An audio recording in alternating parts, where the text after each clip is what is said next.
Assalamualaikum semua.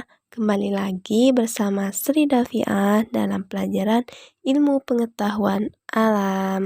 Bagaimana kabar kalian? Semoga selalu dalam keadaan sehat ya, dan selalu semangat untuk belajar di rumah. Nah, hari ini kita akan belajar interaksi makhluk hidup dengan lingkungan. Di sini pembahasan yang pertama yaitu tentang pengertian lingkungan. Nah, lingkungan berasal dari kata environment. Secara umum, lingkungan dapat diartikan sebagai segala sesuatu di luar individu. Nah, di sini maksudnya adalah lingkungan sebuah kombinasi di antara kondisi fisik. Kondisi tersebut mencakup keadaan antara sumber daya alam seperti air, tanah, cahaya matahari, mineral, flora, fauna. Nah, semua hal itu tumbuh dan hidup di dalam lingkungan. Nah, lingkungan hidup di sini memiliki dua komponen, yaitu komponen biotik dan abiotik.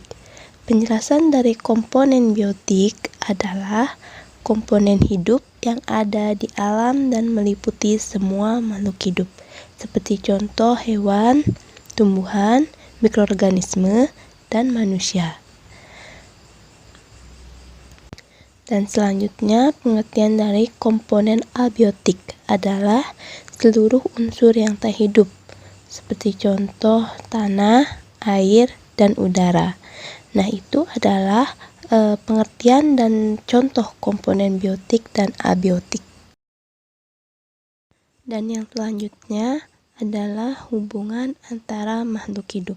Di sini, semua makhluk hidup membutuhkan makhluk hidup yang lain. Contohnya kita ambil dari manusia ya. Nah, kita sebagai manusia butuh tenaga untuk menjalankan berbagai aktivitas.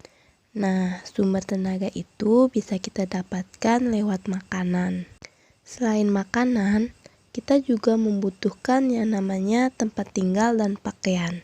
Makanan kita dapatkan dari tumbuhan dan hewan. Sementara tempat tinggal kita berasal dari lingkungan sekitar.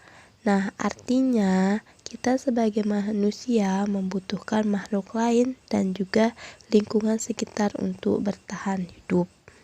Tidak hanya manusia, semua makhluk hidup mempunyai ketergantungan ke makhluk hidup yang lain dan juga lingkungannya. Dari ketergantungan itulah muncul yang namanya hubungan antara makhluk hidup.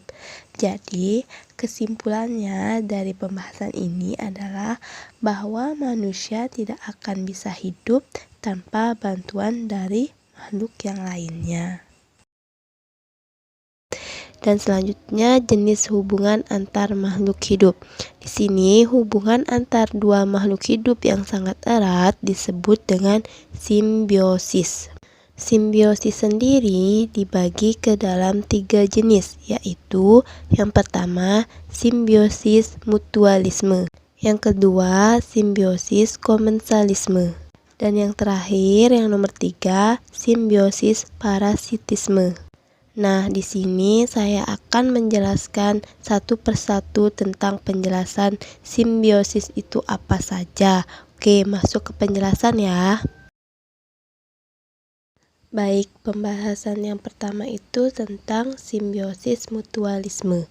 Apa sih simbiosis mutualisme itu? Nah, simbiosis mutualisme adalah hubungan antar makhluk hidup yang menguntungkan kedua belah pihak. Seperti contoh gambar di atas, ada seekor kupu-kupu dan bunga, di mana kupu-kupu mendapatkan makanan dari bunga, sementara bunga terbantu proses penyerbukan. Jadi, mereka sama-sama menguntungkan satu sama lain. Itu yang disebut simbiosis mutualisme. Nah, yang kedua yaitu simbiosis komensalisme. Apa itu simbiosis komensalisme? Simbiosis komensalisme merupakan hubungan antar makhluk hidup yang salah satu pihak diuntungkan, tetapi yang lainnya tidak dirugikan atau juga diuntungkan. Seperti contoh pada gambar di atas, ikan Nemo dan anemon laut, di mana ikan Nemo memanfaatkan anemon laut sebagai tempat persembunyian dari musuh atau mangsanya. Jadi, ikan Nemo tersebut memanfaatkan anemon laut, tetapi anemon laut tidak merugikan ikan Nemo tersebut. Nah, itu yang disebut simbiosis komensalisme. Apa itu simbiosis parasitisme?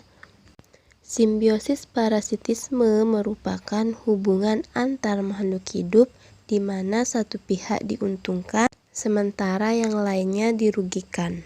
Seperti contoh pada gambar tersebut, ada seekor lalat dan buah, di mana lalat-lalat tersebut mendapatkan makanan serta bertelur dan berkembang biak di dalam buah, sedangkan buah itu sendiri dirugikan karena selain berpotensi buruk, juga menjadi tidak segar. Jadi, lalat-lalat itu yang untung dan buahnya yang dirugikan. Jadi, itu yang dinamakan simbiosis parasitisme. Nah, pembahasan selanjutnya yaitu tentang makhluk hidup dan lingkungan sekitar. Kita perlu memahami dulu konsep hubungan antara makhluk hidup dan lingkungan sekitarnya. Makhluk hidup yang saling ketergantungan dalam suatu wilayah akan membentuk kelompok yang disebut komunitas. Apa itu komunitas? Komunitas adalah kelompok makhluk hidup berbeda jenis yang tinggal bersama dalam lingkungan tertentu, dan ada juga yang namanya ekosistem. Apa ekosistem? Ekosistem adalah tempat berlangsungnya hubungan saling ketergantungan antara makhluk hidup dan lingkungannya.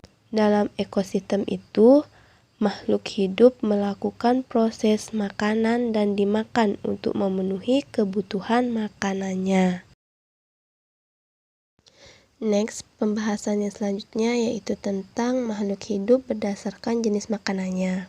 Di sini makhluk hidup berdasarkan jenis makanannya dibagi menjadi 3, yaitu herbivora, karnivora, dan omnivora. Herbivora itu kelompok hewan pemakan tumbuhan seperti contoh sapi, kerbau, dan kuda. Sedangkan karnivora yaitu kelompok hewan pemakan daging, contohnya seperti beruang. Dan omnivora itu kelompok hewan pemakan segalanya, seperti contoh komodo. Nah, ketiga ini yang disebut dengan makhluk hidup berdasarkan jenis makanannya. Baik, lanjut materi kedua yaitu tentang pengertian rantai makanan. Di sini pengertian rantai makanan adalah proses perpindahan energi makanan dari makhluk hidup yang berperan sebagai produsen ke konsumen dan berakhir di dekomposer. Tingkatan organisme yang ada dalam proses ini disebut juga tingkatan trofik. Nah, seperti yang disebutkan sebelumnya, tenaga makhluk hidup didapatkan dari makanan. Dalam memenuhi kebutuhan makanan itu, makhluk hidup akan bergantung pada makhluk hidup lainnya dan lingkungannya. Disinilah terjadi peristiwa rantai makanan. Next, lanjut tentang penjelasan tingkatan rantai makanan. Di sini tumbuhan berperan sebagai produsen dan hewan herbivora berperan sebagai konsumen tingkat 1 dalam rantai makanan. Hewan herbivora ini akan menjadi makanan selanjutnya seperti hewan karnivora. Dalam hal ini, hewan karnivora akan disebut sebagai konsumen tingkat 2. Hewan karnivora ini kemudian dimakan oleh hewan karnivora lainnya yang menjadi konsumen tingkat 3. Begitulah seterusnya rantai makanan terjadi hingga sampai pada konsumen puncak. Semakin banyak anggota dalam suatu ekosistem, maka rantai makanannya akan semakin panjang. Oke, cukup sekian dulu ya pembahasan kali ini. Semoga apa yang saya sampaikan dapat dengan mudah kalian pahami dan semoga bermanfaat. Akhir kata, saya ucapkan terima kasih dan sampai jumpa pada video selanjutnya. Wassalamualaikum warahmatullahi wabarakatuh.